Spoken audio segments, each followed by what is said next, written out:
Pemirsa, kita akan lanjutkan kembali perbincangan. Dokter Faisal juga mungkin bisa punya tanggapan mengenai hal ini. Tercipta klaster keluarga yang begitu banyak sebagai konsekuensi kemarin masyarakat banyak Betul. sekali abai di masa Lebaran. Ya, jadi gini, pemerintah sudah melarang untuk tidak pergi, tapi kan masyarakat kita kan sebagian merasa sudah terlalu lama ya, 1 tahun COVID, jadi sudah bosan juga. Kemudian juga ada juga faktor begini, kan yang terkena walaupun terkena tapi juga tidak tanpa gejala kan, atau OTG kan biasanya Ya, orang muda. Jadi mereka merasa, kalaupun kena kan tidak begitu berbahaya, jadi mereka menjadi tidak patuh seperti itu kan, apalagi yang pergi ke kampung kan, kalau kita pergi ke kampung-kampung di beberapa tempat mereka nggak pakai masker. ya. Saya kira-kira 1 bulan yang lalu saya pergi ke Sumatera, nah mereka nggak pakai, ada yang nggak pakai masker, malah kita jadi tontonan karena kita kan rajin pakai masker terus yang dari Wilayah Sumatera Jakarta. Utara termasuk provinsi yang Betul, juga ya, meningkat, melonjak cukup tinggi betul, kasusnya. demikian. Kemudian juga waktu sholat juga kan, sholat di masjid nggak pakai jarak, saya juga nggak ada pakai masker seperti itu kan. Jadi apakah karena memang di tempat-tempat yang agak terpencil itu jarang kasusnya, atau mereka juga tidak merasa belum pernah mengetahui bagaimana kondisi orang yang kena COVID. Jadi seperti demikian, berbeda dengan kita ya. Kalau seperti saya kan setiap saat, setiap hari melihat kasus orang yang masuk ICU, Baik. orang yang pakai oksigen, orang yang napasnya megap-megap. Jadi kita udah takut, kita merasa getir kalau kita sampai terkena. Dokter, ya. Nah, tapi kalau mereka ya seperti itu, jadi nggak melihat bagaimana ya, walaupun memang ada sih dikasih tahu ini meninggal. Mungkin sesekali perlu juga ya TV itu mencantumkan di kondisi orang yang lagi kritis kena COVID, orang nggak tahu diwawancara pasien-pasien yang sudah kena COVID ya. Kan banyak juga pasien yang sudah kena COVID, sudah sembuh, dia masih sesak nafas, masih Baik. batuk-batuk, masih berat ya, Baik. masih banyak yang kita sebut dengan namanya long COVID. Iya. Itu sampai ada motor 70% kita juga melakukan penelitian, itu banyak pasien-pasien yang pernah dirawat atau yang berat itu kalau dia pun sembuh itu masih ada gejala. Nah seperti Baik. demikian. Nah maka jadi mungkin karena mereka nggak terpajan dengan itu, nggak merasa oh ini aman-aman saja, ya udah seperti demikian. Mungkin memang tidak ada kasus di sekelilingnya. Nah seperti Mungkin demikian. juga rumah sakit harus bisa mengantisipasi sekarang saat ini Betul, untuk bisa ya, memperbanyak ketersediaan ruangan karena ada kemungkinan juga bisa betul terjadi demikian. lonjakan walaupun kita Ya, berharap tidak terjadi lonjakan ya, signifikan, tapi ya.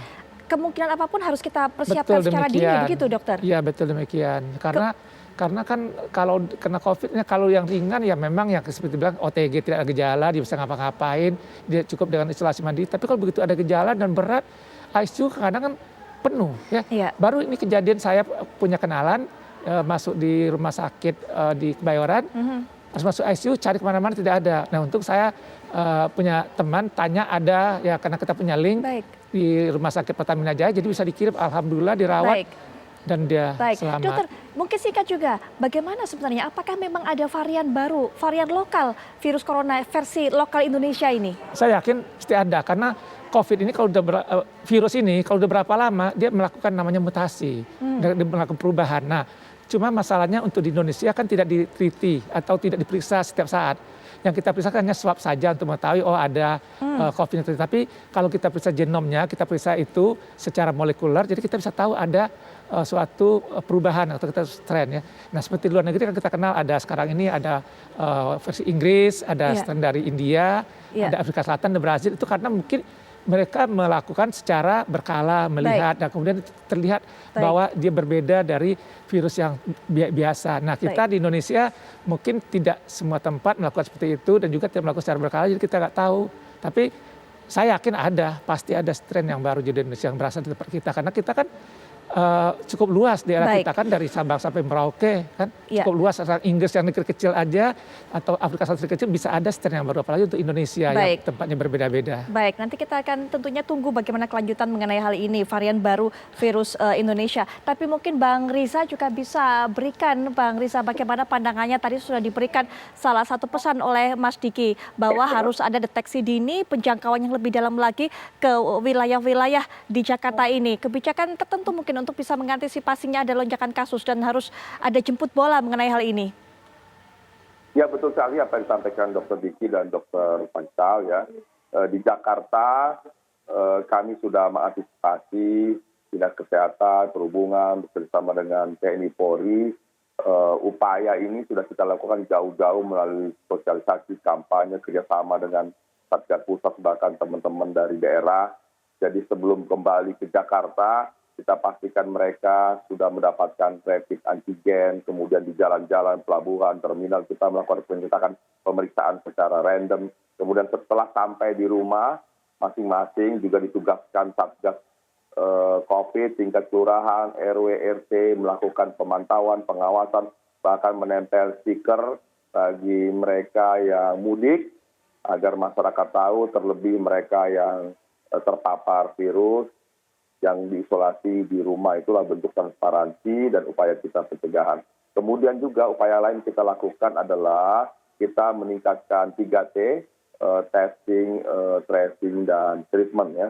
Setidaknya ada peningkatan lebih dari 60.000 tes PCR yang kita lakukan, yang sebelumnya rata-rata 30.000, kita tingkatkan lagi 60.000 menjelang ba'da atau setelah hari raya ini, terlebih adanya kasus di Cipayung, itu juga upaya-upaya yang kami lakukan. Kemudian juga terkait pelaksanaan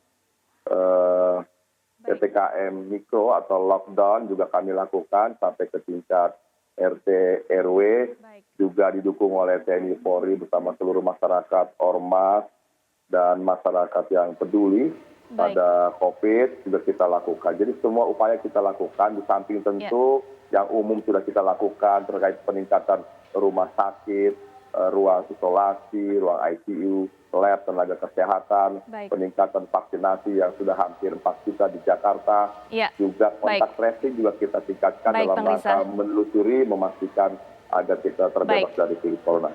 Baik Bang Riza, kita sudah dengarkan bagaimana kebijakan dari pihak pemerintah Provinsi DKI Jakarta. Mungkin terakhir juga penutup dari Mas Diki Budiman, termasuk juga melihat kemungkinan adanya varian baru virus lokal Indonesia. Silakan.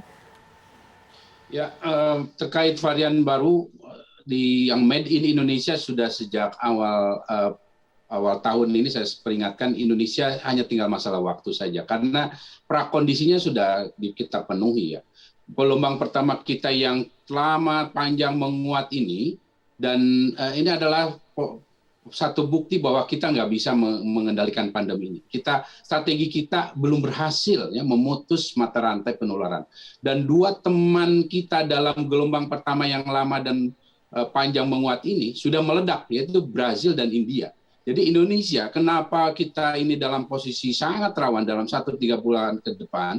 Ini karena kita punya prakondisi yang sangat-sangat memenuhi syarat untuk terjadinya ledakan kasus dalam waktu yang dekat ini. Nah, satu hal yang ingin saya sampaikan dan menjadi peringatan untuk kita semua, di luar Provinsi DKI Jakarta, di luar Provinsi Jogja dan juga Sumatera Barat, provinsi lain itu belum memenuhi standar minimal yang diterapkan oleh WHO. Itu adalah evaluasi terakhir, dan ini adalah sinyal sangat serius.